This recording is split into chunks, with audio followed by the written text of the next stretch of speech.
దేవుని నామమునకు మహిమ కలుగును గాక. మరి ప్రభు అయిన యేసుక్రీస్తు యొక్క నామంలో కూడి ఉన్న మీ అందరికీ నా హృదయపూర్వకమైన వందనాలు తెలియపరుస్తున్నాను. మరి ప్రేమతో నన్ను ఆహ్వానించి మీ మధ్య వాక్యాన్ని ప్రకటించడానికి సమయం ఇచ్చిన దైవజనులు మరి పాస్టర్ జయకుమార్ గారికి, వారి కుటుంబానికి నేను ప్రత్యేకమైన వందనాలు. అదే రీతిగా ఈ కూడికను ఏర్పాటు చేసిన మరి సహోదరులు యోహాన్ గారి కుటుంబం అంతటికి కూడా నా యొక్క వందనాలు తెలియపరుస్తూ ఉన్నాను. మనం అలాగే నిలబడి ఉండగా దేవుని వాక్యాన్ని చదువుకుందాం. ఆదికాండము 47వ అధ్యాయము. ఆదికాండము 47వ అధ్యాయము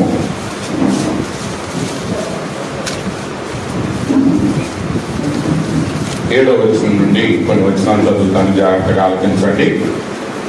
ఆదికాండము 47వ అధ్యాయము 7వ వచనం నుండి. మరియు యోసేపు తన తండ్రి అయిన యాకోబును లోపలికి తీసుకుని వచ్చి ఫరో సమక్షమున అతని నుంచగా యాకోబు ఫరోను దీవించాడు.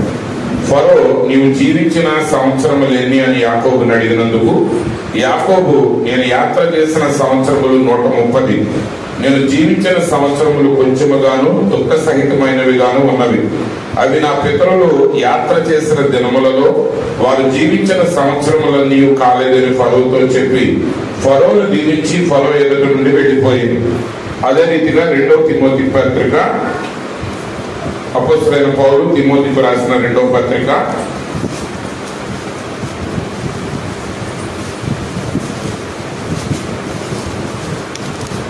4వ అధ్యాయము 7వ వచనము 8వ వచనము. అపోస్తలుడైన పౌలు తిమోతికి రాసిన పత్రిక 4వ అధ్యాయము 7వ వచనం. మంచి పోరాటము పోరాడితిని, నా పరుగు కడముట్టించితిని, విశ్వాసము కాపాడుకుంటుని. ఇక మీదట నా కొరకు నీతి కిరీటం ఉంచబడి ఉన్నది. ఆ దినమందు నీతి గల న్యాయాధిపతి అయిన ప్రభువు అది నాకు మాత్రమే కాకుండా తన ప్రత్యక్షతను ఆపేక్షించు వారికి అందరికీ అనుగ్రహించును. ప్రభు ఈ వాక్య భాగమును దీవించును గాక. ఆమేన్. ప్రార్థన చేసుకున్నా. మహోన్నతుడా, మహాగణుడా, సర్వాధికారి యేసు ప్రభువా, నీ పరిశుద్ధమైన నామానికి స్తోత్రాలు నాయన. ఈ సాయంకాల సమయంలో ప్రభువా నాయన మరి ఒకసారి నీ కృపా సన్నిధిని మేము సమీపిస్తున్నాం తండ్రి. ప్రభువా, మా ప్రియులు యోహాన్ గారిని బట్టి జ్ఞాపకం చేసుకొనుచు నాయన ఈ కూడికను ఏర్పాటు చేయడానికి ఈ కుటుంబానికి మీరు ఇచ్చిన కృపను బట్టి నీకు స్తోత్రాలు ప్రభువా. ఈ సమయంలో ఆ కుటుంబాన్ని మీరు దీవించండి, ఆశీర్వదించండి నాయన. మరి ఆ సహోదరులు ఈ సన్నిధిలో ఉన్నారని మేము నమ్ముతున్నాము. మరి విడిచి వెళుతున్న కుటుంబం ప్రభువా అదే మార్గంలో వాక్యానికి హత్తుకుని ముందుకు సాగటానికి వారికి నీ కృపను, శక్తిని, బలాన్ని మీరు అనుగ్రహించండి. ఈ సమయంలో చదవబడిన వాక్య భాగాన్ని మీరు దీవించండి, ఆశీర్వదించండి ప్రభువా. నన్ను నువ్వు మరుగుపరిచిన ఆత్మతో నాతో మాత్రం మీరు మాట్లాడండి తండ్రి. నాయన మాట్లాడుతున్న పెదవులను, విరుచున్న చెవులకు నాయన గ్రహించవలసిన హృదయానికి నీ పరిశుద్ధాత్మ ద్వారా సున్నతిని మీరు అనుగ్రహించండి, మహిమ పొందండి. ఇక్కడ నుంచి పలకబడిచిన ప్రతి మాట పునరుద్ధరణ శక్తి ద్వారా పలకబడుచుండగా నీ బిడ్డల జీవితాలకు గొప్ప ఆశీర్వాదాన్ని, నీ నామానికి మహిమను అనుగ్రహించినట్టుగా కృప చూపండి. యేసుక్రీస్తు పరిశుద్ధ నామంలో ప్రార్థిస్తున్నాం తండ్రి, ఆమేన్. కూర్చోండి.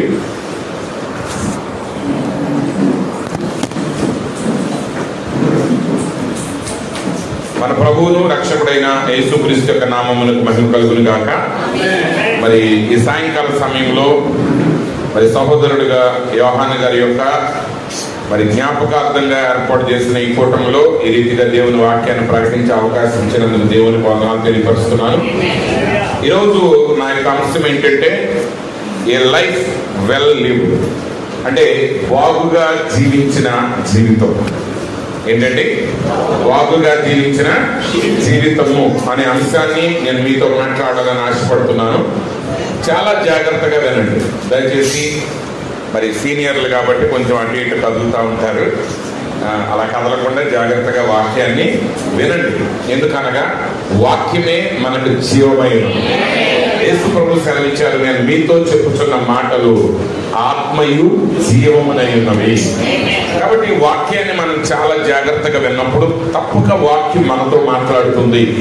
ఆ వాక్యం మన జీవితాన్ని సరిచేస్తూ ఉంది. చూడండి, ఈరోజు మరి యోహాన్ గారు వారి పిలుపును అందుకుని ఈ లోకం నుంచి వెళ్ళిపోయారు. మరి ప్రభు అక్కడ ఆలస్యమైనట్లయితే ప్రతి వ్యక్తి ఈ లోకాన్ని విడిచి వెళ్ళవలసిందే. హల్లెలూయా. ఒకవేళ ప్రభు రాకడ వరకు మనం సజీవంగా ఉంటే, లేదా మనం జీవిస్తున్న కాలంలో ప్రభు వస్తే మనం రెప్పపాటును మార్పు చెందుతాము.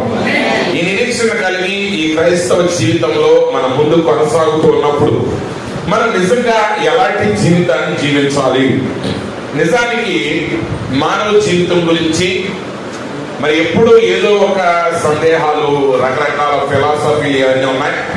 సరే, వీటన్నిటి మధ్య ఒక క్రైస్తవుడిగా, యేసుక్రీస్తుని అంగీకరించిన బిడ్డగా నువ్వు ఎలా జీవిస్తున్నావు అనేది ముఖ్యమైనది. ఇక్కడ మనం యాకోబుని చూసినప్పుడు, మరి యాకోబు మరి దేవునితో నడిచిన వ్యక్తి, యాకోబు దేవునితో పోరాడి గెలిచిన వ్యక్తి.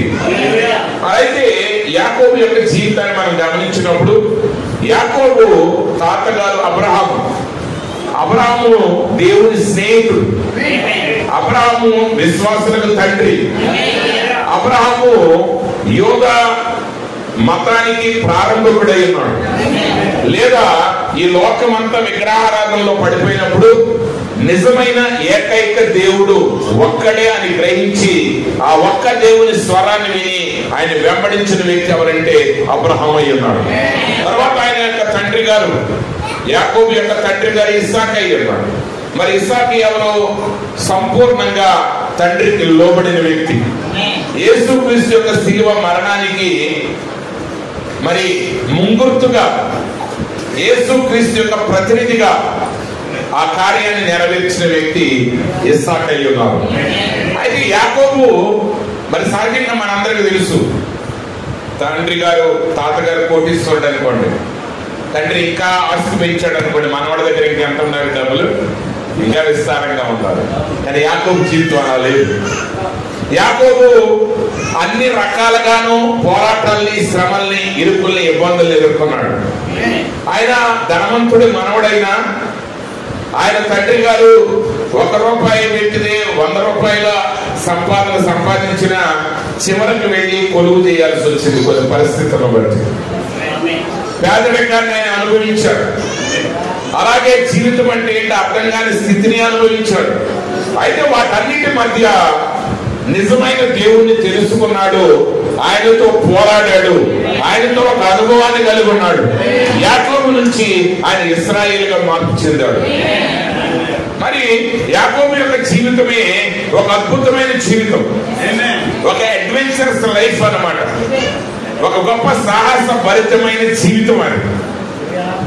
అయితే ఇప్పుడు ఆ యాకోబు తన వృద్ధాప్య కాలంలో, స్టోరీ అంతా నేను చెప్పట్లేదు, మీ అందరికీ తెలిసిందే, ఆయన ఫరో ఎదుట నిలబడ్డాడు. ఫరో ఎదుట నిలబడినప్పుడు బైబిల్ ఏం చెప్తుందంటే, ఫరో ఎదుట యాకోబు నిలబడినప్పుడు యాకోబు ఫరోను దీవించాడు. అసలు యాకోబు అక్కడికి ఎందుకు వచ్చాడంటే తిండి లేక వచ్చాడు. యాకోబు ఏమి లేక వచ్చాడంటే తిండి లేక వచ్చాడు. కానీ రాజు ఎదుట పడినప్పుడు ఏం చేశాడు ఆయన? వచ్చింది ఇలా రాజు ఎదుట రాగానే ఏంది లేదు అంటే, ఈ మాట కొంచెం కష్టంగా ఉండొచ్చు మీకు, కానీ యాకోబు తిండి లేక ఆ ప్రాంతానికి వచ్చిన ఫరో ఎదుట పడినప్పుడు ఫరోను దీవించాడు. ఈరోజు నిజంగా దేవునితో అనుభవం కలిగిన ప్రతి వ్యక్తి మొదటగా చేయాల్సింది ఏంటంటే, నువ్వు ఏ స్థితిలో ఉన్నా నువ్వు మరొక వ్యక్తిని దీవించేవాడిగా ఉండాలి. యాకోబు ఆ స్థితిలో కూడా ఏం చేశాడంటే ఫరోని దీవించాడు. ఫరో ఎవరు? అగ్రరాజ్యానికి అధిపతి, డెమి గాడ్, అంటే మానవుడు దేవుడు, సర్వ సమృద్ధిని కలిగిన వాడు, ప్రపంచాన్ని పోషిస్తున్నవాడు. కానీ యాకోబు ఆహారం లేని సమయంలో కూడా ఫరోను దీవించాడు. ఈరోజు చాలా మంది క్రైస్తవులు ఏమంటారంటే, మేము ప్రార్థన చేసేవాళ్ళం అండి, మాకేమన్నా సహాయం దొరుకుద్దని అడుగుతారు. సరే, దాని మీద డిస్కషన్ నేను లోపలికి వెళ్ళట్లేదు. కానీ ఆ పదం నేను చిన్నప్పటి నుంచి వినేవాడిని, అది మంచిది అనుకునేవాడిని. కానీ తర్వాత నాకు అర్థమైంది, నువ్వు ప్రార్థన చేస్తే నువ్వు ఇంకా శక్తిమంతుడిగా ఉండవు. నువ్వు ప్రార్థన చేసేవాడు అయితే ఇంకా ఉన్నతమైన స్థితిలో ఉండాలి. నువ్వు ప్రార్థన చేసేవాడు అయితే మరొకరికి సహాయం చేయగలిగిన స్థితిలో ఉండాలి. కాబట్టి యాకోబు ఏం చేశాడంటే ఫరోను జీవించాడు, యాచించలేదు. ఫరోని యాచించలేదు. సరే, అక్కడ తర్వాత విషయాన్ని గమనించినట్లయితే ఫరో అడుగుతున్నాడు యాకోబుని, నువ్వు జీవించిన సంవత్సరములు ఎన్ని? అప్పుడు యాకోబు జవాబు చెప్తున్నాడు.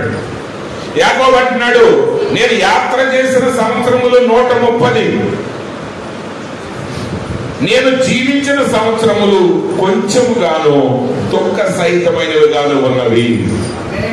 కాబట్టి ఇక్కడ యాకోబు ఆయన జీవితంలో 2 భాగాలు చేస్తున్నాడు. ఈరోజు మనం జీవిస్తున్నాం. ఒకటి క్రానలాజికల్ గా, నువ్వు పుట్టావు, చనిపోయావు, ఇది నీ జీవితం అని ప్రజలు అనుకుంటున్నారు. ఒక మనిషి 75 ఏళ్ళు బ్రతికాడు, ఒక మనిషి 100 ఏళ్ళు బ్రతికాడు, ఒక మనిషి 115 సంవత్సరాలు బ్రతికాడు అని అనుకుంటున్నాం. కానీ అవి బ్రతికిన రోజులు అంటే ఆయన పుట్టాడు, తిన్నాడు, పండుకున్నాడు, లేచాడు, తిన్నాడు, పండుకున్నాడు, రోజులు అయిపోతున్నాయి. 130 ఏళ్ళు చక్కగా విజయవంతంగా భోంచేసి నిద్రపోయి, భోంచేసి నిద్రపోతం గడిపాడు. కానీ అందులో నిజంగా జీవించిన సంవత్సరాలేంది? ఇప్పుడు యాకోబు ఇక్కడ క్లియర్ గా మాట్లాడుతున్నాడు. యాకోబు మాట్లాడే ప్రతి మాటలో చాలా లోతైన అర్థం ఉన్నది. చాలా మంది యాకోబు అనగానే మోసగాడు అంతే పక్కకి వెళ్ళిపోతాడు. ఏంటంటే అక్కడే మిస్ అయిపోతున్నాం. దాని వెనక దేవుడు 7 ముద్రల మర్మాన్ని దాచిపెట్టాడు. 3వ ఈడ్పు మర్మం ఉంది ఆయనలో. అది నా అంశం, అది కాదు. కానీ ఇక్కడ ఒక విషయాన్ని ఆయన క్లియర్ చేస్తున్నాడు. ఏంటంటే నువ్వు బ్రతికిన సంవత్సరాలు, నువ్వు జీవించిన సంవత్సరాలు ఒకటి కాదు.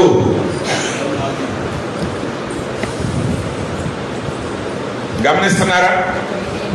ఇక్కడ బ్రతకడం అంటే ఏంటి? పౌలు గారు అన్నాడు, సుఖభోగములు యందు ఆసక్తి కలిగినది బ్రతికియుండి చచ్చిన దానితో సమానం అన్నాడు. నువ్వు బ్రతికిన రోజులు దేవుడు వచ్చి గవర్నమెంట్ ఆఫీస్ దగ్గరికి వెళ్ళి అక్కడ జనన మరణ రిజిస్టర్లోకి వెళ్ళి యాకోబు ఎన్ని సంవత్సరాలు బ్రతికాడని అక్కడ లిస్టు తీయడు ఆయన. ఏమండి, అబ్రహాం గారి మనవడు, ఇస్సాక్ గారి కుమారుడు, 2 ఆయన యాకోబు గారు, ఆయన ఎంతకాలం బ్రతికాడు మాకు చెప్పండి అని అక్కడ అడగడం. ఎందుకంటే వాళ్ళు 130 అని ఇస్తారు. కానీ నిజంగా పరలోక రాజ్యంలో జీవించిన దినాలు ఎన్నో ఆ 137 కాదు. ఈరోజు మన జీవితంలో నువ్వు రక్షించబడిన నాటి నుండి, యేసు క్రీస్తుని నీ రక్షకుడిగా అంగీకరించిన దినము నుండి, నువ్వు మారు మనసు పొంది ప్రభువైన యేసుక్రీస్తు నామములో బాప్తిసం పొందిన దగ్గర నుండి నువ్వు నిజంగా జీవించడం మొదలు పెట్టాలి. ఏదో బ్రతుకు దొరికించడం కాదు. ఈరోజు మన జీవితాలన్నీ దొరికించకుండా వెళ్ళిపోతున్నాం. ఈరోజు జీవితాలన్నీ ఎలాగోలాగా రోజులు నెట్టుకుంటా వెళ్ళిపోతున్నాం. ఈ రోజు నిజంగా దేవుడు మనకిచ్చిన శక్తి ఏంటి, మనం జీవించే జీవిత విధానం ఏంటి అనే విషయాన్ని మనం అర్థం చేసుకోలేకపోతున్నాం. యూసేఫ్ చెరసాలలో ఉన్నప్పుడు కూడా రాజుగానే బతికాడు, అది గొప్ప విషయం. కొంతమంది రాజ్యానికి కూడా బానిసల్లాగానే బతుకుతారు. ఈరోజు ప్రపంచ చరిత్ర చూస్తే సింహాసనం మీద నుండి బానిసలుగా బ్రతికిన వాళ్ళు 100 మంది ఉన్నారు. కానీ యోసేపు బానిసత్వంలో ఉండి కూడా ఆయన రాజుగానే బతికాడు.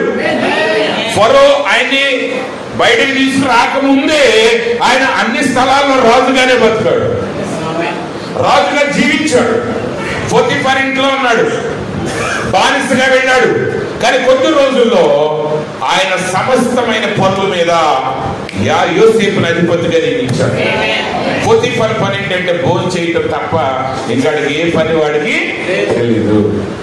అంటే ఆ రాజ్యం అంతా, ఆ ఇల్లంతటినీ ఏలిన వాడు ఎవరో? యోసేపే. చెరసాల్లో ఉన్నాడు. చెరసాల్లో కూడా యోసేపు ఏం చేశాడు? ఏలుబడి చేశాడు. తర్వాత ఏలుబడి చేశాడు. కాకపోతే ఫరో దగ్గరికి వచ్చిన తర్వాత స్పెక్టాక్యులర్ లైఫ్ అనుభవించాడు. అంటే ప్రజలందరూ కూడా చూసేటువంటి ఒక ఘనమైన జీవితాన్ని జీవించాడు. కానీ అంతకు ముందు కూడా యోసేపు రాజు. రాజరికాన్ని అనుభవించాడు. అవునా కదా? మరి మనం ఈరోజు ఆ రాజరికాన్ని అనుభవించగలుగుతున్నామా? ఇక్కడ రాజరికం అంటే ఏదో బంగారు వస్త్రాలు వేసుకుని తిరగటం కాదు. ఇక్కడ మన జీవితం మీద సంపూర్ణమైన ఆధిపత్యాన్ని మనం కలిగి ఉండటమే దేవుని యొక్క చిత్తమైనది. మనం సంపూర్ణమైన అధికారాన్ని కలిగి ఉండాలి. అయితే అపవాది ఏం చేస్తున్నాడంటే రకరకాల ఫిలాసఫీలు, వాక్యానుసారమైన ఫిలాసఫీ గురించి నేను మాట్లాడాను. ఆ శక్తిని ఉపయోగించకుండా చేసేస్తున్నాడు.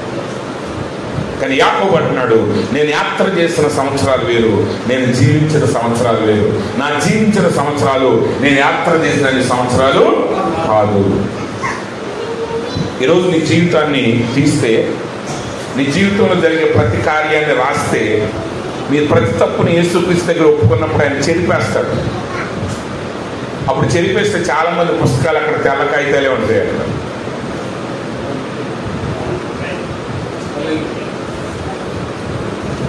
ఏంటండి?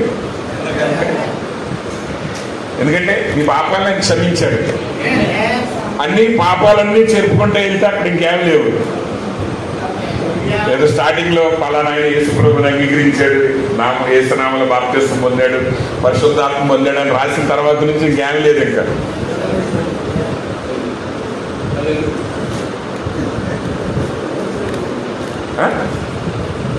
ఆలోచిస్తున్నారా? ఎలా జీవిస్తున్నాం ఈరోజు? మన జీవితం అనేది ఆశ్రమనిషి వ్యవహారం కాదు. నువ్వు ఎక్కడ ఉంటే అక్కడ ఆ పరిస్థితుల మధ్య జీవించాలి. అందరూ అమెరికా అధ్యక్షుడు అవ్వక్కర్లేదు, లేకపోతే అందరూ ఇండియా ప్రైమ్ మినిస్టర్ అవ్వాల్సిన అవసరం లేదు, అందరూ ఇండియాలో రిచెస్ట్ పర్సన్ అవ్వాల్సిన అవసరం లేదు.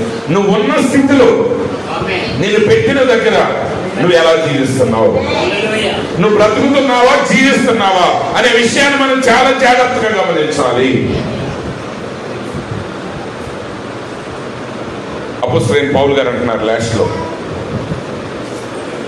మీరు చాలా గమనిస్తున్నారా అన్న మాటలు? ఈరోజు మనం ఎలా జీవిస్తున్నాం? ఈరోజు జీవించటం అంటే ఏంటి? ఈరోజు నిజంగా జీవించటం అంటే నువ్వు చేసిన పని నిత్యత్వంలో నిలిచి ఉన్నప్పుడు నువ్వు జీవించినట్లేదు. నువ్వు చేసే పని ఎక్కడ నిలిచి ఉండాలి? నిత్యత్వంలో నిలిచి ఉండాలి. నువ్వు చేసే పని వాక్యానుసారమైనది అయి ఉండాలి. నువ్వు చేసే పని, నువ్వు జీవించే జీవిత విధానము అది వాక్యానికి అనుగుణంగా ఉండాలి. వాక్యంతో మిళితం లేకుండా నువ్వు చేసే ఏ పని అయినా అది బ్రతకడమే కానీ తర్వాత అది కొట్టివేయబడుతుంది, అది లెక్కలోకి రాదు. ఎందుకు రాదు? యేసు ప్రభు వారు 3.5 సంవత్సరాలే పరిచయం చేశారు. కానీ నేను అన్నారు, నా తండ్రి చేయించున్నది తప్ప నా అంతటి నేనేమి చేయలేదన్నా. ఆయన తండ్రి చేసిన దాన్నే చేశాడు కాబట్టి 3.5 సంవత్సరాలు ఆయన పరిచయం సరిపోయింది. ఇప్పుడు నేను ఆయన కంటే సీనియర్, యేసుప్రభు కంటే. మరి ఆయన పరిచర్యకి నా పరిచర్యకి పోలికెత్తే ఇక్కడ మీలో చాలా మంది సీనియర్లు యేసుప్రభు కంటే. 40 ఏళ్ళు భక్తులు ఉన్నవాళ్ళు ఉన్నారు ఇక్కడ, ఉన్నారండి? 35 ఏళ్ళు పైన విశ్వాసాలు ఉన్నవాళ్ళు ఉన్నారా? మరి ఆయన జీవించింది 33.5 సంవత్సరాలు. ఆయనకంటే మీరు సీనియర్. కానీ ఆయన జీవితం యొక్క ప్రభావం ఎంత, మన జీవితం యొక్క ప్రభావం ఎంత? అంటే మీరు ఆయన దేవుడు కదా అనొచ్చు, దేవుడే, కానీ మానవుడిగా జీవించారు. మనకంటే కఠినమైన కష్టాలు ఎదుర్కొన్నాడు. మనం అద్భుతాలు చదువుతాం కానీ ఆయన ఎదుర్కొన్న కష్టాల గురించి మనం ధ్యానం చేయం. ఆయన పడిన కష్టాల మధ్య ఆయన జీవించిన జీవితం యొక్క ప్రభావం ఎంత? అంటే అందరం ఆయనలాగా స్పెక్టాక్యులర్ గా ఏదో ప్రపంచం అంతా వినపడేటట్టు చేయలేం. కానీ మనం గుర్తుపెట్టుకోవాల్సింది ఏంటంటే, మనకి ఇవ్వబడిన జీవితాల్లో మనము నిజంగా జీవించడం నేర్చుకోవాలి. రోజులు గడపటం కాదు. రోజులు గడుపుకుంటూ అయితే ఉపయోగం ఏమీ లేదు. అందుకు అపోస్తలుడైన పౌలు గారు అంటాడు, మంచి పోరాటము పోరాడితిని, నా పరుగు కడముట్టించితిని, విశ్వాసం కాపాడుకుంటుని. రియల్ గా ఎవరైనా చనిపోయేటప్పుడు సాధించాల్సింది ఏంటంటే విశ్వాసం కాపాడుకోవడం. నువ్వు ఆస్తులు ఎంత సంపాదించావు అనేది నెక్స్ట్ పాయింట్. అది పిల్లలు చూసుకుంటారు, లోకం చూసుకుంటుంది. నీ పదవుల గురించి అటన్నిటి గురించి లోకం చూసుకుంటుంది. కానీ నిత్యత్వం ఏం చేస్తుందంటే నువ్వు విశ్వాసం కలిగి ఉన్నావా లేదా. ఎందుకంటే నీ జీవిత పోరాటం అంతట్లో నీ విశ్వాసం కదల్చబడే పోరాటాలు ఎదురవుతాయి. మనిషి నిజంగా దేవుడు ఉన్నాడా అనే పరిస్థితులు మానవుడికి ఎదురవుతాము. నిజంగా నేను వెళ్ళేది దేవుని మార్గమా కాదనే పరిస్థితులు మానవుడికి ఎదురవుతూ ఉంటాయి. అయితే వాటన్నిటి మధ్య ప్రతి వ్యక్తి కాపాడుకోవాల్సింది ఏంటంటే విశ్వాసాన్ని కాపాడుకోవాలి. యోహాను గారు ఎంతో కష్టపడి జీవించిన వ్యక్తి, ఎంతో ప్రయాసపడే వ్యక్తి. మీ అందరికి తెలుసు, ఆయన కాయ కష్టం చేశాడు. అయితే ఏ రోజు కూడా ఆయన కష్టాన్ని బట్టి దిగులు చెందలేదు, ఆ శ్రమలను బట్టి కృంగిపోలేదు. లేకపోతే ఆయనకు ఎదురైనటువంటి ఆ యొక్క వరదల లాంటి శ్రమలకి దేవుడు ఏంటి నాకు ఇలా చేశాడని ఎప్పుడు దేవుడిని నిందించలేదు. కానీ ఓర్పు కలిగి ఓరిమితో ప్రతి శ్రమను భరించాడు. శ్రమను భరించాడు, ఓర్చుకున్నాడు, విశ్వాసాన్ని కాపాడుకున్నాడు. ఒకవేళ లోకం దృష్టిలో అది గొప్పగా కనబడకపోవచ్చు, కానీ బైబిల్ చెప్తుంది మనిషి ఏది ఘనమని ఎంచుతాడో దేవుడు దాన్ని నీచమంటాడు. మనిషి ఏది నీచమైంది అంటాడో దేవుడు దాన్ని ఘనమైనది అంటాడు. యేసు ప్రభువు కానుకలు పెట్టిన దగ్గర ఉన్నప్పుడు కొంతమంది విస్తారమైన ధనమును గిరాటేశారంటారు, విసిరి వేశారు. ఒక్కొక్క ఆయన గోల్ సంచి తీసుకొచ్చి గిరాటేశారు. కానీ ఒక అమ్మాయి భయంతో వణుకుతో తనకున్నదంతా తీసుకొచ్చి ఎంతంటే 2 కాసులు వేసింది. పరలోకంలో ఎలా రాశాడంటే దేవుడు ఈయన 10,000 ఇచ్చాడు, ఈయన 5,000 ఇచ్చాడు, ఈయన 2,000 ఇచ్చాడు, ఈయన 2 రూపాయలు కూడా. ప్రభు ఏం చేశాడంటే వీడికి ఎంతో ఉంది కానీ కొంచెమే ఇచ్చాడు. కానీ ఏమైతే తనకున్నదంతా ఇచ్చి వేసింది ప్రభు అన్నాడు, ఈ రాజ్య సువార్త ఎక్కడ ప్రకటించబడుతుందో ఈమె చేసిన క్రియలు కూడా అందరికీ ప్రకటించబడతాయి. ఈరోజు నిజంగా ప్రియమైన దేవుని బిడ్డలారా, నిజంగా యేసు ప్రభుని మనం అంగీకరించిన నాటి నుంచి ఒక నిజమైన మార్పు కలిగిన శక్తివంతమైన జీవితాన్ని మనం జీవించాలి. అయితే ఏదో ఒక సిద్ధాంతాల మీద కొట్టుకుపోవటమే సరిపోయింది. ఏదో ఒక ఆలోచన, పనికిరాని ఆలోచన, ఉపయోగం లేని ఆలోచన, ఆత్మకి ప్రయోజనం లేని ఆలోచనలు, దేవుని నామానికి ఘనత తీసుకురాని ఆలోచనలు, ఒక పాపని దేవుని దగ్గరికి నడిపించలేని విషయాలు, ఒక కృంగిపోయిన సహోదరుని లేవనెత్తలేని విషయాల మీద ప్రజలు దెబ్బలాట్లు పెట్టుకుని తమ సమయం అంతటిని వ్యర్థం చేసుకుంటున్నారు. దాని పౌలు గారు అన్నాడు, నా విశ్వాసాన్ని కాపాడుకున్నాను. అందుకని గొప్ప చర్చలు కట్టాను నేను, గొప్ప సిద్ధాంతాలు బోధించాను. అలా ఇంకెన్నో చేశాడు పౌలు గారు. ఆయన ఎంత చేశాడో మనందరికీ తెలుసు. కానీ ఆయన గమనించింది ఏంటంటే at the end of the day నా విశ్వాసాన్ని నేను కాపాడుకున్నానా లేదా అనేది ముఖ్యం. ఆయన ఇక మీదట నా కొరకు నీతి కిరీటం అంచబడి ఉన్నది. కాబట్టి కీర్తనకారుడు అంటున్నాడు 90వ కీర్తన 12వ వచనం, మాకు జ్ఞాన హృదయం కలుగునట్లుగా చేయము, మా దినములు లెక్కించుట మాకు నేర్పు. 102వ కీర్తన 11వ వచనం చెప్తుంది, నా దినములు సాగిపోయిన నీడలు పోయి ఉన్నవి, గడ్డి వలె నేను వాడి ఉన్నాను. ఈరోజు మన దినములు లెక్కిస్తేనే మనకి జ్ఞానం కలుగుతుంది. ఈరోజు నువ్వు అనుకుంటావు ఇంకా సమయం ఉందని. సమయం అది కాదు ప్రాబ్లం, ఈ రోజు నాశనం అయిపోయింది. ఆమె ఇంకా సమయం ఉంది, కానీ సమస్య ఏంటి? ఈరోజు నాశనం. మీరు గమనిస్తున్నారా? నిజంగా మనం లేచిన దగ్గర నుంచి పండుకునే వరకు మనం చేసే ప్రతి పని ఒక పర్పస్ఫుల్గా చేయాలి. ఒక సంకల్పాన్ని, ఒక ఉద్దేశాన్ని, ఒక ప్రయోజనాన్ని కలిగి మనం చేయాలి. ఆ ప్రయోజనం సంకల్పం ఏంటంటే ఆయన చిత్తమును నెరవేర్చుట, ఆయన నామాన్ని గణపరచుట, ఆయనతో కలిసి జీవించుట. అందుకే దేవుని ప్రవక్త అన్నాడు, నిత్య జీవం అంటే ఒకటే ఒకటి, అది కేవలం యేసుక్రీస్తు మాత్రం. There is only one eternal life, that is Jesus Christ. But death has 1,000 routes. And మరణం 1000 మార్గాల్లో వస్తుంది. మరణం 1000 మార్గాల్లో వస్తుంది. క్రీస్తు ఒక్కడే, అంత్యక్రీస్తులు వేల మంది ఉన్నారు. జీవం యేసుక్రీస్తే, మరణం 1000 మార్గాల్లో. ఈరోజు అనేక మంది చనిపోతున్నారు, కానీ క్రీస్తు కొరకు చనిపోయిన వాడు వేరు, క్రీస్తులో చనిపోయిన వాడు వేరు, లోకంలో చనిపోయిన వాడు వేరు. అందుకే ప్రవక్త అంటాడు, ఆయన ఏమంటున్నాడంటే ఆ జీవము, ద సామ్ ఆఫ్ లైఫ్, జీవకీర్తన అనే దాని గురించి మాట్లాడదాం అంటారు. ప్రవక్త అంటాడు, be not like a dumb driven cattle, have to be herded in to a pen or something another. మూగ జీవులైన గేదెల వలె, పశువుల వలె ఉండొద్దు. వాటిని ఎవడో ఒకటి తీసుకెళ్లి దొడ్లో తోలాలి. Be a hero, stand out there. ఒక హీరోలాగా ఉండు, నువ్వు నిలబడు. ఇక్కడ మీరు ఒక పాలేరువైనా కావచ్చు, నువ్వు ఒక గృహిణి కావచ్చు, నువ్వు ఒక పేదరికంలో ఉండొచ్చు, నువ్వు ఒక గుడిసెలో ఉండొచ్చు, కానీ అక్కడ కూడా క్రీస్తు యొక్క ప్రసన్నతను నువ్వు దింపగలవు. ఒక గుడిసెలో ఉన్న వ్యక్తి కూడా యేసుక్రీస్తుని నిజంగా వేరు పారినప్పుడు ఆ వ్యక్తి భవనములో ఉన్న వాడి కంటే కూడా ఆనందభరితమైన హృదయాన్ని కలిగి ఉంటాడు. ఈరోజు ఎక్కడ మిస్ అయ్యాము? క్రైస్తవం ఎక్కడ తన జీవాన్ని కోల్పోయింది? క్రైస్తవం ఎక్కడ తన ప్రభావాన్ని కోల్పోయింది? ఏదో ఎవడో వచ్చేదన్నంటే గొర్రెలు పరిగెత్తినట్టు పరిగెత్తి, గొర్రెలాగా ప్రభువుని వెంబడించమన్నారు, మనిషిని కాదు. కానీ మనిషి ఎవరిని వెంబడిస్తున్నాడు? గొర్రెలాగా మనిషిని వెంబడిస్తున్నాడు. నువ్వు హీరోలాగా ఉండాలి.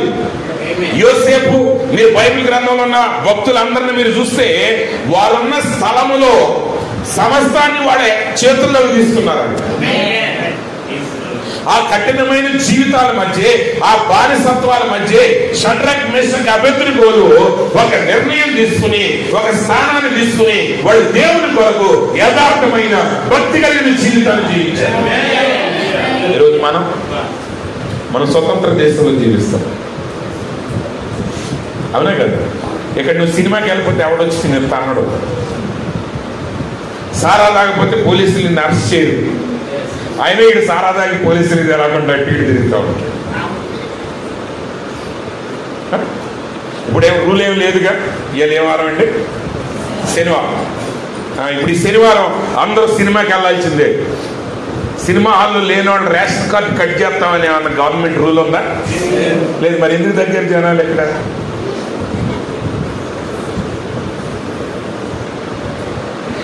చెప్పండి.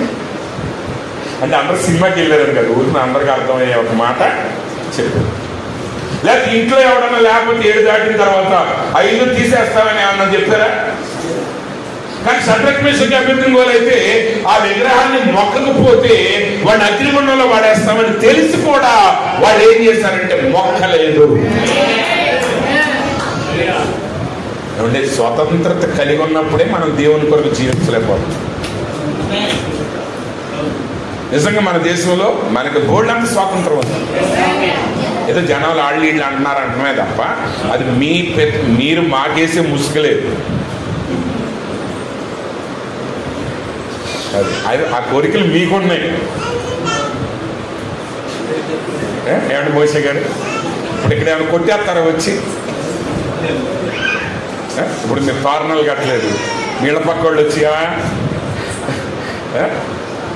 కొడతంటే చెప్పండి. సరే కొడితే మీరే విషయం, దాని గురించి తర్వాత డిస్కస్ చేద్దాం. కొట్టలేదు కదా, మరి ఎందుకు కడుతున్నారు? అది ఎవరి ఆచారం? నీ ఆచారం. లోకం నేను కొట్టట్లేదు. ఇప్పుడు ఇంటి పన్ను కట్టకపోతే ఇది ఊరుకోదు పంచాయతీ, అది కట్టి తీరాలి. ఇప్పుడు అట్లా కట్టకపోతే ఏమైనా చేస్తానంటున్న గవర్నమెంట్. కానీ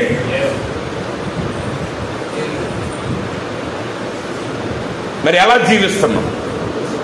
నిజంగా క్రీస్తులో జీవిస్తున్నావా? క్రీస్తు ఆత్మ కలిగి జీవిస్తున్నావా? క్రీస్తు వలె జీవిస్తున్నావా? నువ్వు ఏ రోజైతే వాక్యానికి వ్యతిరేకంగా జీవిస్తున్నావో ఆ రోజు నువ్వు పోగొట్టుకుంటున్నావు శాశ్వతంగా. Be a hero. ప్రవక్త అన్నాడు, lives of great men all remind us we can make our life sublime. మన చుట్టూ మనకంటే ముందు వెళ్ళిన గొప్ప వ్యక్తులందరూ కూడా మనకేం జ్ఞాపకం చేస్తున్నారంటే మన జీవితాన్ని కూడా మనము ఘనమైన జీవితంగా మార్చుకోగలం. షడ్రక్ మెషక్ అబేద్నెగోలకు ఉన్న సమస్యలు ఇక్కడ మీలో ఎవరికైనా ఉన్నాయా? మరి వాళ్ళు తమ శరీరాన్ని పరిశుద్ధంగా పవిత్రంగా దేవుని కొరకు కాపాడుతున్నారు. మరి ఈ స్వతంత్ర దేశంలో, ఈ సమృద్ధి కలిగిన దేశంలో, ఈ క్షేమకరమైన దేశంలో, ఈ శాంతితో నిండిన మన ప్రాంతంలో ఎంతమంది తమ శరీరాన్ని నిజంగా ప్రభుకి సమర్పించుకుని ఆయనకి యోగ్యమైన జీవితాన్ని జీవిస్తున్నారు?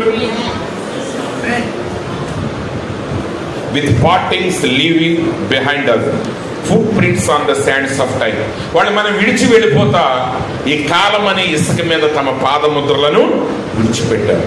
Footprints that perhaps another sailing over life's Solomon made for a forlorn and a shipwrecked brother seeing shall take heart again.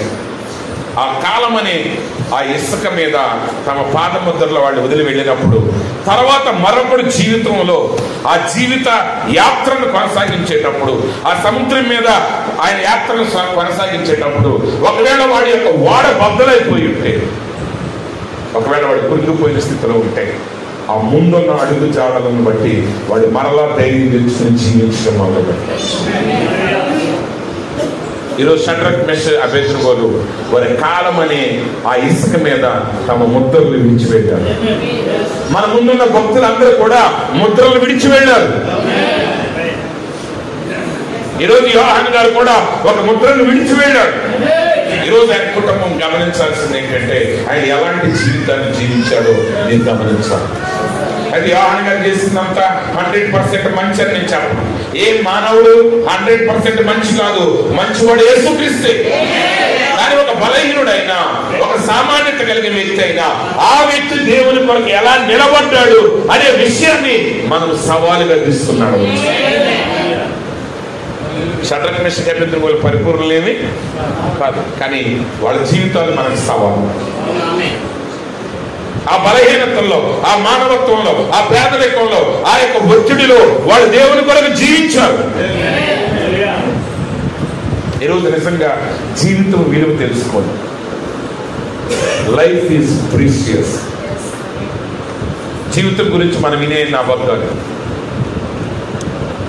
ప్రవక్త అంటాడు, మా కాలం జీవితం అనేది అల్పమైనది, అది సాగిపోయే ఆవిరి వంటిది, అదంతా అబద్ధం. లైఫ్ అనేది అంటారు మనం. ఈ మట్టికి విలువ లేదు, కానీ నీ లోపల నిత్యత్వం ఉన్నది. నువ్వు జీవించాల్సింది లోపల ఉన్న దాని కొరకు, అది శాశ్వతమైంది. ఒకవేళ ఇది మట్టి అయితే ఈ మట్టి కొరకు ఆయన ప్రాణం పెట్టాడా? కాదు, ఈ మట్టిలో దాచబడినటువంటి నిత్యత్వం కొరకు ఆయన తన ప్రాణాలు పెట్టాడు. నువ్వు నిజంగా రక్షించబడ్డప్పుడు తెలుసుకోవాల్సింది ఏంటంటే నువ్వు నిత్యత్వం నుండి వచ్చావని తెలుసుకోవాలి. నువ్వు నిజంగా నిత్యత్వం నుండి వస్తే ఈ లోకంలో నిత్యత్వపు స్పృహ కలిగి జీవించాలి. ఏ స్పృహ ఉండాలండి? నిత్యత్వ స్పృహ ఉండాలి. కానీ మన బతుకులన్నీ ఇక రేపే అయిపోద్ది అన్నట్టుగా, ఏదో స్కైలా పడిపోతుందంటే అంటే ఆ రోజుల్లో అందరు కోళ్ళు కుక్కలన్నీ కోసి తిన్నారంట. అదేం ఎటు బాగలేదు. ఈ లోపల బాస్తులన్నీ అమ్మేశారు, పేదోళ్ళు అయిపోయారు. 70 ఏళ్ళలో వస్తుందంటే అమ్మేశారు, 2000లో వస్తుందంటే అమ్మేశారు, 12లో వస్తుందంటే అమ్మేశారు. ఏంటి? నిత్యత్వపు స్పృహ కలిగిన వాళ్ళ మధ్య కూడా లోకంలో ఉండి దెబ్బలాటలు. అవునండి, ఏమన్నా మార్పు కనబడుతుందా లోకానికి మనకి? సరే, లోకానికి మనకి మడప కనబడట్లేదు కాబట్టి మనం శరీరంతో పోరాటం చేయాలి. కానీ గుర్తుంచుకోండి, మనం నిత్యత్వ స్పృహ కలిగి ఉండాలి. ఒకసారి ఒక ఒక రబ్బీ, ఆయన వాళ్ళ బిషప్ గారికి ఒక లెటర్ రాశాడు. ఆ లెటర్ ఏంటంటే, అయ్యగారు ఇక నేను ప్రసంగం చేయలేకపోతున్నాను, జీవితం యొక్క అర్థం ఏంటని తెలుసుకున్న తర్వాత నేను మరలా ప్రసంగం చేయడం మొదలు పెడతాను అన్నాడు. అప్పుడు వాళ్ళ బిషప్ గారు ఆయనకి లెటర్ రాశాడు. Once you have found the meaning of life, will there be enough life left to live meaningfully? ఒకసారి జీవితం యొక్క అర్థం నీకు తెలిసిన తర్వాత ఇక జీవించడానికి జీవం ఉండాలిగా. ఇప్పుడు అందరూ సత్యం ముందు తెలుసుకుంటారు, ఇంకేం ఉండదు. ఇంకా జీవితం అర్థం తెలుస్తుంది, అన్ని పనులు మానేసి అడవులోకి వెళ్ళి జీవితం అర్థం నువ్వు తెలుసుకుంటావు. కానీ అప్పుడు జీవించడానికి ఉండాలిగా. అందుకే జీవిత అర్థం కాదు నువ్వు తెలుసుకోవాల్సింది, జీవమైన యేసును తెలుసుకోవాలి. నువ్వేదో ఒక ప్రత్యేకంగా ఉంటే నువ్వు పరిశుద్ధుడు కాదు. ఒకసారి సాధు సుందర్ సింగ్ గారు ఆయన అనుకున్నాడంటే, ఎక్కడ చూసినా ఎవరు మంచోళ్ళు లేరు ప్రభా, నేను ఈ పనికిమాలిన పాపిష్టోళ్ళ దగ్గర నేను ఉండలేని ప్రభా అని అడవిలోకి వెళ్ళిపోయి ఆయన ఉపవాసం ఉండటం ప్రారంభించాడంట. కొన్ని రోజులు ఆయన ఉపవాసం ఉన్న తర్వాత ఒక అడుక్కునేవాడు వచ్చాడంట. అయ్యా ఏమన్నా పెట్టయ్యా, ఆకలిగా ఉందయ్యా అంటున్నాడు. నేను ఫస్ట్ మామూలుగా చెప్పాడంట, పో నా దగ్గర ఏమీ లేదని చెప్పాడంట. ఆయన ఇంకా ఒత్తిడి చేస్తున్నాడంట. తట్టుకోలేక, అరే నీకు ఎన్నిసార్లు చెప్పాలరా బుద్ధి లేనాడు అని చెప్పి ఒక రాయి తీసి కొడితే ఆయనకి ఇక్కడ ఘాటు పడింది నొసట మీద. ఆయన వెళ్ళిపోయాడు. రాత్రిపూట ఆయన నిద్రపోతుంటే కళ వచ్చింది. ఆ కళలో యేసు ప్రభు ఆయన దగ్గరికి వచ్చి ఆయనతో మాట్లాడుతున్నాడు. చక్కగా మాట్లాడుకుంటున్నారు. అయితే ఆయన చూసాడు, నొసట మీద పెద్ద గాయమై రక్తం కారం. అప్పుడు ఆయన అన్నాడు, ప్రభువా ఎవరు కొట్టాడు అయిందిగా అంటే, ఎవరు కొట్టారంటే నువ్వే కొట్టారు కదా, పొద్దున్న మర్చిపోయావని. కొట్టింది నువ్వే కొట్టి మళ్ళీ ఏమని అడుగుతున్నావు, ఎవరు కొట్టారు ప్రభు అని. అప్పుడు సాధు సుందర్ సింగ్ గారికి అర్థమైందంట, దేవునితో నడవటం అంటే మనుషులందరూ వదిలేయటం కాదు. ఇక్కడ చాలా మంది పరిశుద్ధులు అయిపోగానే మేము పరిశుద్ధులు అండి, మేము పరిశుద్ధులు అండి, ఇది బాగుందండి, దూరంగా నుండి అవుతారు కదండి. ఇక పరిశుద్ధులతో తప్ప వీళ్ళు ఎవరితో, ఈడే పెద్ద పాపి. సాధు సుందర్ సింగ్ ని దేవుడు రక్షించాడు, ఆయన ప్రభుని తెలుసుకున్నాడు. ఇప్పుడు నీ పని ఏంటి, లోకంలో నువ్వు ఉండి ఆయన కొరకు జీవిస్తూ కొన్ని ఆత్మలు క్రీస్తు దగ్గరికి నడిపించాలి. అంతేగాని నువ్వు అడవిలోకి వెళ్ళిపోతే జీవితం యొక్క అర్థం ఎవరికి ముందు తెలవదు. నువ్వు జీవించిన కొలది ఆ డైమెన్షన్స్ మారుతా ఉంటాయి. నువ్వు ప్రభుతో నడిచిన కొలది ఇంకా లోతైన అనుభవాలు నీకు వస్తూ ఉంటాయి. కాబట్టి నువ్వు చేయాల్సింది ఏంటి, నువ్వు ఉన్న స్థితిలో ప్రశాంతంగా నీకు అప్పచెప్పిన పనిని దేవుని యొక్క సహాయంతో చేసుకుంటే వెళ్ళటమే. నువ్వు ఆ అనుభవాన్ని కలిగి ఉండాలి, ప్రతి సమయంలో దేవునితో ఉండాలి. అందుకని అన్నాడు, ఒక్కసారి జీవితం యొక్క అర్థం నీకు తెలిసినా జీవించడానికి నీకు జీవితం ఉండాలి కదా. అందుకని అంటాడు, better to live life as meaningfully as you know how. కాబట్టి నీకు తెలిసినంతలో జీవితాన్ని ప్రయోజనకరంగా జీవించు. And find more meaning as you go along. జీవితం సాగుతూ ఉండగా మరింత అర్థం నీకు తెలుసు. యోసేపు ఫరో ఇంట్లో పనిచేశాడు, ఆయనకు తెలీదు ప్రపంచం అంతటిని పోషించబోతున్నాడు అన్న సంగతి. చెరసాల నాయకుడి దగ్గరికి వెళ్ళాడు, అక్కడ ఆయనకి తెలియదు ఆయన రాజు దగ్గరికి వెళ్ళబోతున్నాడు. కానీ సమయం గడుస్తున్న కొలది at the end of the day యోసేపు అన్నాడు, ప్రపంచం అంతటిని పోషించడానికి దేవుడు నన్ను ఇక్కడికి రప్పించాడు. కాబట్టి మీరు చేసిన పనులను బట్టి మీరు కలవరపడకూడదు. ఏమో గోతులో పడేసినప్పుడు యోసేపు అనుకుని ఉన్నాడా, నన్ను రాజు అయిపోతుందని మా అన్నలు గోతులో పడేసేసారని అనుకుని ఉన్నాడు. జీవితం సాగిన కొలది, ఒక్కొక్క అడుగు ఆయన ముందుకు వేసుకుంటా ఎడుతున్న కొలది, ఆయన ఉన్న స్థలంలో ఆయన పని చేసుకుంటా. అంతేగాని కూర్చొని నేను ఈ ఫరో గారి ఇంట్లో బానిసగా పనిచేయటువంటి నేను రాజు అవ్వాలి లెక్క ప్రకారం. ఫోన్ చేయండి ఫరో గారికి, వైస్రాయ్ పోస్ట్ రెడీగా ఉందా? నాకు ఫోన్ చేయాలి, కనుక్కోండి. నేను అసలు వైస్రాయ్ అవ్వటానికి దేవుడు నన్ను ఇక్కడికి పంపించేసి. ఇప్పుడు కొంతమంది ఉంటారు రక్షించబడగానే ఆయన అపోస్తలుడిగా దేవుడు వాడుకుంటానని అది పిలిపించాడు అనుకోండి. ఆయన వచ్చిన కాడి నుంచి నేను అపోస్తలుడిని అంటాడు. ఆయనకి ఆది కాండం ఎక్కడుందో తెలియదు, ప్రకటన గ్రంథం ఎక్కడుందో తెలియదు. ఎస్, ఏమీ లేకముందే దేవుడు పిలిచాడు. కానీ నువ్వు అక్కడి వరకు వెళ్ళేలోపు ఏం చేయాలి? లైఫ్ ని జీవించాలి. దాని అర్థం తెలిసే వరకు, ఇంకా లోతైన అర్థం దేవుడు చెప్పే లోపు తెలిసిన అర్థం ప్రకారంగా జీవించగలగాలి. You will gain and so will those you influence. అప్పుడు జీవిత అర్థం నీకు తెలిసిన కొలది ఇంకొంతమంది మీద ప్రభావాన్ని చూపగలవు. కాబట్టి కాలాన్ని ఎవడు చంపలేడు, కాలాన్ని ఎవడో వేస్ట్ చేయలేడు అన్నాడు దైవజన్. ఎందుకంటే కాలం చంపటానికి అది నీ చేతుల్లో లేదు. కానీ ఒకటి, మంచి రోజు చెడ్డ రోజు అనేది ఏం లేదు. ఒకరోజు ఒకడు పుడతాడు, అదే రోజు ఇంకొకడు చనిపోతాడు. జూలై 20వ తారీఖులో మంచి చెడేం లేదు. జూలై 20న చనిపోయిన వ్యక్తి ఉన్నాడు, 19న చనిపోయిన వ్యక్తి ఉన్నాడు, జూలై 19న ప్రధానమంత్రిగా ప్రమాణ స్వీకారం చేసిన వాడు ఉన్నాడు. కాబట్టి లైఫ్ అనేది ఏంటంటే నువ్వు ఎలా జీవించావన్న దాన్ని బట్టి ఆ రోజు లెక్కించబడుతుంది. లైఫ్ ఆ రోజు మంచిదా చెడ్డదా అంటే, ఆ రోజు నువ్వు మంచిగా జీవించావా, అది మంచిది. ఆ రోజు నువ్వు సరిగా జీవించలేదా, ఆ రోజు మంచిది కాదు. కాబట్టి ఈరోజు మనం ఎలా జీవించాలంటే, రాకడ కొరకు మనం ఎదురు చూస్తూ ఉన్న సమయంలో మనము బ్రతకటమే కాదు, జీవించగలగాలి. అందుకే సోదరుడు బ్రహ్మం గారు అన్నాడు, ఒకే ఒక జీవితం, క్రీస్తు కొరకు జీవించాలి. ఒకవేళ నువ్వు క్రీస్తు కొరకు జీవించకపోతే అది వృధా అయిపోతుంది. క్రీస్తు కొరకు జీవించని ఏ రోజైనా అది నీ జీవితంలో వృధానే. నువ్వు 70 ఏళ్ళు బ్రతకొచ్చు ఇక్కడ, ఆయన పరలోకంలోకి వెళ్తే 7 రోజులు కూడా ఉండకపోవచ్చు. ఒక వ్యక్తి 7 సంవత్సరాలు బ్రతకొచ్చు, కానీ పరలోకంలోకి వెళ్ళినప్పుడు 7 సంవత్సరాలు జీవించినట్టుగా. కాబట్టి ప్రియమైన సహోదరి సహోదరులారా, బైబిల్ చెప్తుంది విశ్వాసం వలన హేబేలు మరణించిన తర్వాత కూడా మాట్లాడుతున్నాడు. అంటే ఈరోజు మనం ఎలా జీవించాలంటే, మన జీవితం అయిపోయిన తర్వాత కూడా మన జీవితం సాగాలి.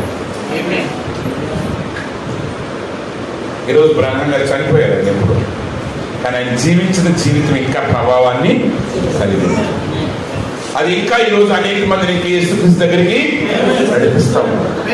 ఈరోజు నీ జీవితం కూడా నువ్వు అలాంటి జీవితాన్ని జీవించాలి. నువ్వు లేచిన ప్రతిరోజు మార్నింగ్ లేచి దేవుడు కృతజ్ఞత చెల్లించడం మాత్రమే కాదు, ప్రభువా ఈ రోజు నేను జీవించడానికి నీ సహాయాన్ని నాకు ఇవ్వమని. ఒక దైవజనుడు ఉన్నాడు, ఆయన పేరు లారెన్స్. ఆ లారెన్స్ అని ఆయన ఆ రోజుల్లో అంతా క్యాథలిక్ మాత్రమే ఉంది, వేరే మతాలు అంటే వేరే గ్రూపులు ఇంకా మార్టిన్ లూథర్ గారు రాలం. ఆ 1000-1100 సంవత్సరాల ఆ మధ్యలో ఒక ధనికుడు కుటుంబం అంటారు, బాగా ధనవంతుడు కుటుంబం నుంచి ఆయన వెళ్ళాడు. ఆయన వెళ్ళిన తర్వాత ట్రైనింగ్ చేసిన ఏరియా చాలా, ఆ చర్చ్ చాలా సమస్యలతో ఉంటుందండి, చాలా ఇబ్బందులతో.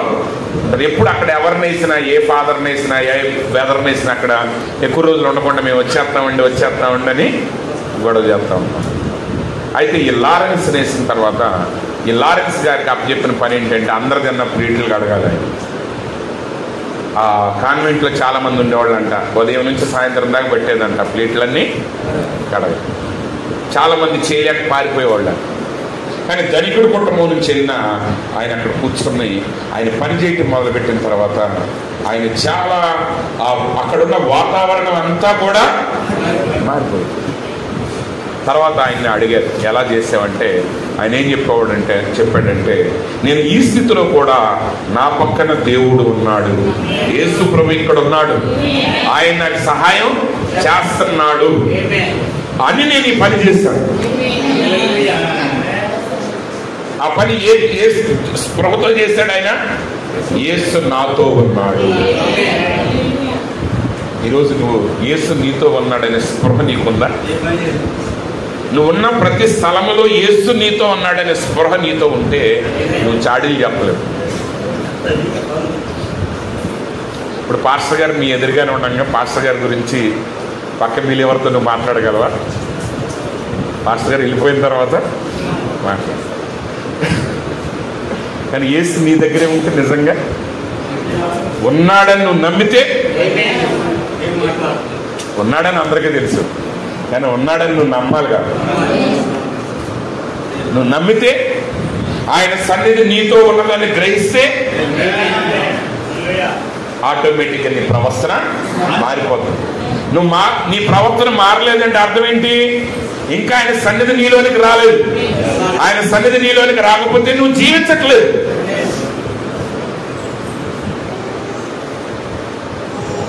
అవునా? చెప్పండి. నువ్వు బ్రతుకుతున్నావంతే, కానీ యేసు లేడు. కానీ యేసు లేనిది నిత్య జీవాన్ని కలిగి ఉంటుంది. యేసు లేనిది నిత్య జీవం కలిగి ఉండలేదు. ఎందుకంటే జీవానికి ఒకే ఒక మార్గం యేసుక్రీస్తు. మరణానికి ఉన్నవి ఏ మార్గాలు? అందరూ సోదరుడు బ్రహ్మం గారు అంటారు, ఆయన ఈ జీవితాన్ని ప్రభు కొరకే మనం జీవించాలి. మరి ఏం చేయాలి? ఏం చేయక్కర్లా. నువ్వు చేసే ప్రతి స్థితిలో దేవునికి ప్రథమ స్థానం ఇవ్వు. ఎందుకంటే బ్రహ్మం గారు ప్రసంగించినట్టు యోహాన్ గారు ప్రసంగించలేదు. ఆయన మిషనరీ పరిచర్య చేసినట్టు యోహాన్ గారు మిషనరీ పరిచర్య చేయలేదు. అంటే యోహాన్ గారు విఫలమయ్యాడంటే విఫలం కాదా? ఇక్కడ మీలో ఎవరు విఫలం కాదు. ఎప్పుడంటే నువ్వు ఉన్న స్థితిలో దేవుని జీవాన్ని మీ దగ్గరికి తీసుకుని ఆయన సన్నిధిని మీ మధ్యకి తీసుకొచ్చి నువ్వు చేసే ఆ పనిని వాక్యానుసారంగా చేసిన రోజున నీ చేసే ప్రతి పని నిత్యము నిలిచి ఉంటుంది. బైబిల్ గ్రంథంలో అనేక మంది సామాన్యులు ఉన్నారు, కానీ ఆ సామాన్యుల గురించి బైబిల్ చాలా స్పష్టంగా ఘనంగా మాట్లాడింది. ఎందుకు మాట్లాడిందంటే ఆ సామాన్యతలోనే వారు దేవుని కొరకు ఒక కార్యాన్ని చేస్తారు. దేవుని కొరకు ఒక కార్యాన్ని చేశారు. ఈరోజు మనం చేయాల్సింది ఏంటంటే, ఈ లోకంలో మనం జీవించేది మన శరీరాశలు నేత్రాశలు జీవపడమ్మాన్ని నెరవేర్చుకోవటానికి కాదు. కానీ చాలా దురదృష్టకరమైన సంగతి ఏంటంటే ఈరోజు క్రైస్తవ్యం అంతా కూడా శరీరాశ నేత్రాశ జీవపు డంబముల మీద నిలిచింది. శరీరాశ నెరవేర్చుకుని దేవునికి స్తోత్రాలు చెల్లిస్తున్నారు, నేత్రాశను నెరవేర్చుకుని దేవునికి స్తోత్రాలు చెల్లిస్తున్నారు. జీవపు డంబమే దేవుని ఆశీర్వాదాలను. కానీ బైబిల్ చెబుతుంది శరీరాశ నేత్రాశ జీవపు డంబము అవి తండ్రి వలన కలిగినవి కావు. ఏది తండ్రి నుండి రాలేదో అది తండ్రితో చివరి వరకు అది నశించిపోదు. లోకంలో ఉన్న వాటిని ప్రేమించు. ఈరోజు క్రైస్తవులు దేన్ని ప్రేమిస్తాం? నిజంగా దేవుని కొరకు మనం ఎంత త్యాగం చేస్తాం? బహుశా మీరు ఒక వ్యక్తి పేరు మీలో ఎంతమంది అన్నారు నాకు తెలియదు, కానీ ఒక సినిమా పేరు, వ్యక్తి పేరే సినిమా పేరు. ఆ సినిమా పేరు ఏంటంటే షిండ్లర్స్ లిస్ట్. ఏంటండి? షిండ్లర్స్ లిస్ట్ అని. ఏంటి ఆ షిండ్లర్స్ లిస్ట్ అంటే, జర్మనీ దేశాన్ని నాజీ నాయకుడైనటువంటి హిట్లర్ పరిపాలించే టైంలో అతడు యూదులందరినీ కూడా చంపటానికి ప్రయత్నం చేశాడు. 60 లక్షల మంది యూదులను చంపాడు. ఎంతమందిని చంపాడండి ఆయన? 60 లక్షల మందిని చంపినప్పుడు వారిలో ఒకడు షిండ్లర్. ఈ షిండ్లర్ అనేవాడు జర్మనీ పౌరుడు. అది పెద్ద తాగుబోతంట. అసలు విషయం చెప్తాను, వాడు ఎవరండి? తాగుబోతు. ఒకవేళ ఆ గాడిదని యేసుప్రభు తీసుకురమ్మన్నాడు కదా, ఆ గాడిది ఎవరిదై ఉంటుందని నేను ఆలోచిస్తూ ఉంటాను అప్పుడు. కానీ ఖచ్చితంగా చెప్పగలను, అది సంఘ పద్ధతి మాత్రం కాదు, నేను గ్యారెంటీ. ఆ గాడిద సంఘ పద్ధతి కాదు, ఒక మాస్టర్ది కాదు.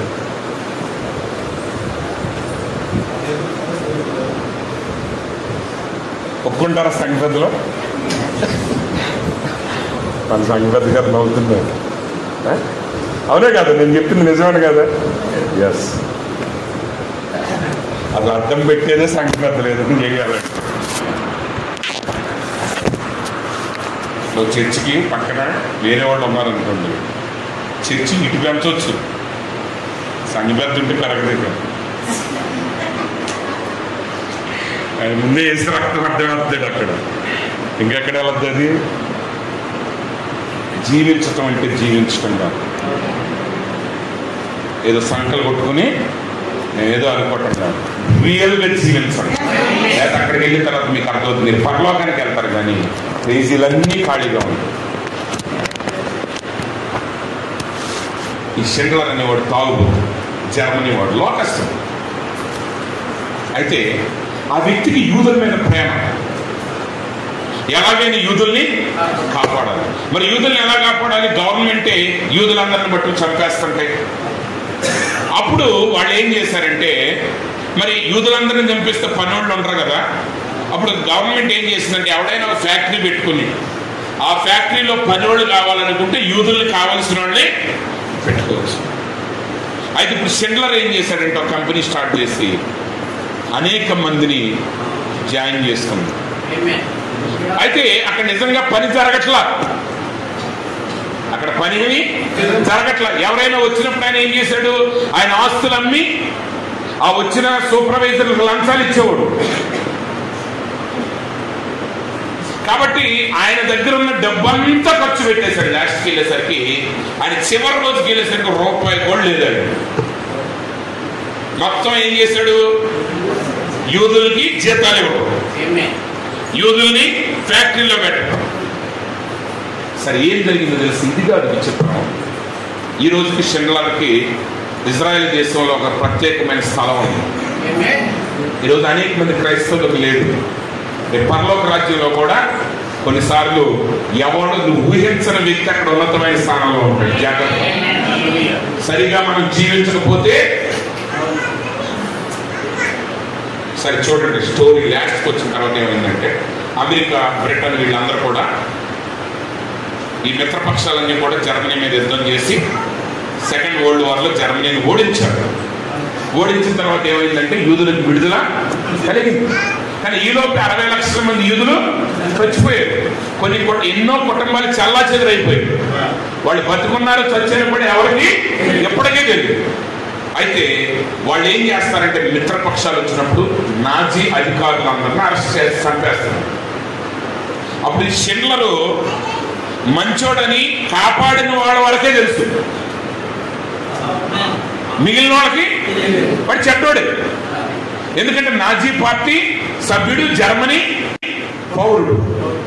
కాబట్టి ఖచ్చితంగా దొరికితే ఈయన్ని కూడా ఏం చేస్తారు, వాళ్ళు చంపేస్తారు. కాబట్టి ఆ రాత్రి ఆయన పారిపోతాడు, జర్మనీని వదిలి పారిపోతాడు. ఈ పారిపోయేటప్పుడు ఆ యూదులందరూ కూడా ఏం చేస్తారంటే, అయ్యా నిజంగా మా ప్రాణాలు నువ్వు కాపాడేవు, నిజంగా మా ప్రాణాలు నువ్వు కాపాడేవని చెప్పి వాళ్ళలో కొంతమందికి బంగారు పొన్నులు ఉంటాయి, ఇద్దరికో ముగ్గురు. ఎందుకంటే యూదులకి బంగారం చాలా ఉంటుంది, మెడలో వేసుకోరు కానీ సంపాదిస్తారు.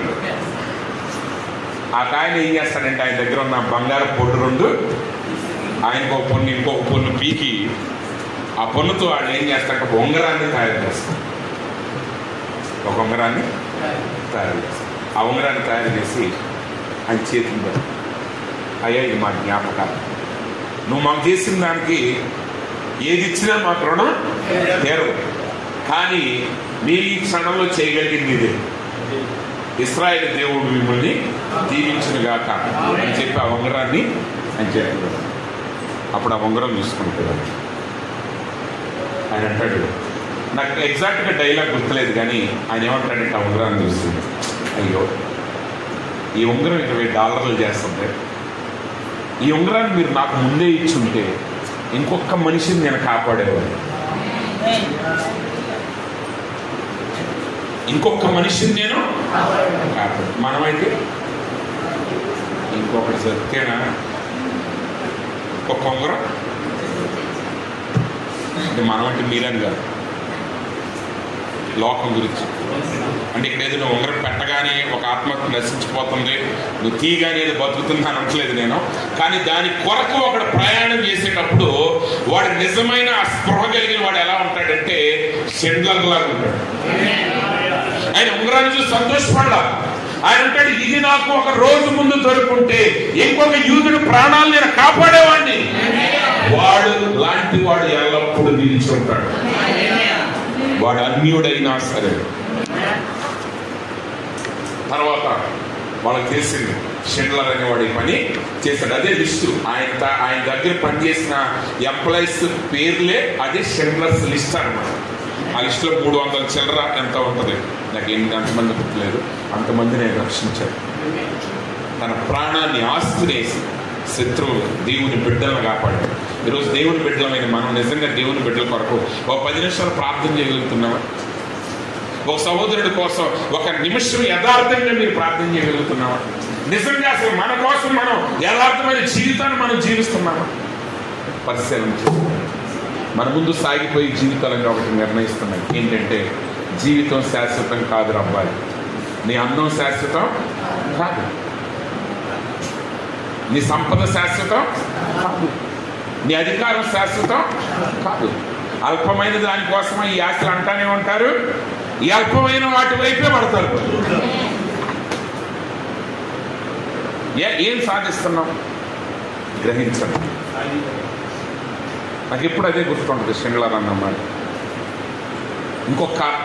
ఇంకొక యూదుడిని నేను కాపాడాలి. ఈరోజు ఎలాంటి దృక్పథంతో వధువుగా మనం ముందుకు వెళ్తున్నామో మీరు ఆలోచించేయండి. బ్రతకటం కాదు, బ్రతకడంతో లోకం అంతా బ్రతుకుతుంది. మనకంటే శ్రేష్టమైన బ్రతుకులు బతుకుతున్నారు. మనకంటే మంచిగా బతికేవాళ్ళు ఉన్నారు. కానీ అది కాదు, క్రీస్తు కలిగి నిత్య జీవాన్ని కలిగి దేవుని యొక్క సన్నిధిని మన దైనందినమైన జీవితంలోకి తీసుకుని వచ్చి దాని ద్వారా మరొకరి మీద ప్రభావాన్ని మనం చూపి ఆ వ్యక్తి కూడా నిత్యత్వం వెడల ఆశ కలిగినట్టు చేసిన రోజున నువ్వు జీవించినట్టు. కాబట్టి సహోదరి సహోదరులారు, ఇక నుంచి మనం అనుకున్నాం ప్రతి వారికి నిర్ణయం తీసుకున్నాం. నేను బ్రతకటం మాత్రమే కాదు, నేను బ్రతికిన రోజులు జీవిస్తాను, క్రీస్తు కొరకు జీవిస్తాను, నిత్యత్వపు స్పృహ కలిగి జీవిస్తాను. నేను నిర్ణయం తీసుకోను. ఏ రోజైతే మీరు నిత్యత్వ స్పృహ కలిగి జీవిస్తారో అప్పుడు నీ జీవితాన్ని నువ్వు సంపాదించుకున్నావు. అందుకే సుప్రభు అన్నాడు, ఎవడైతే తన ప్రాణాన్ని కాపాడుకోవాలనుకుంటాడో వాడు దాన్ని పోగొట్టుకుంటాడు. ఎవడైతే తన ప్రాణాన్ని నా నిమిత్తం పోగొట్టుకోవడానికి ఇష్టపడతాడో వాడు దాన్ని కాపాడుకుంటాడు. ఈరోజు మన జీవితాన్ని క్రీస్తు వరకు ఇవ్వడానికి మనం సిద్ధపడిన రోజునే నిజంగా మనం జీవించినట్టు. అలాంటి జీవితాన్ని మనం కలిగి ఉన్నాం. మన నిత్యత్వం అనేది తెరవబడిన తర్వాత మన జీవితం విలువైనదిగా ఉండాలి. అలాంటి కృప దేవుడు మనందరికీ అనుగ్రహించుగాక.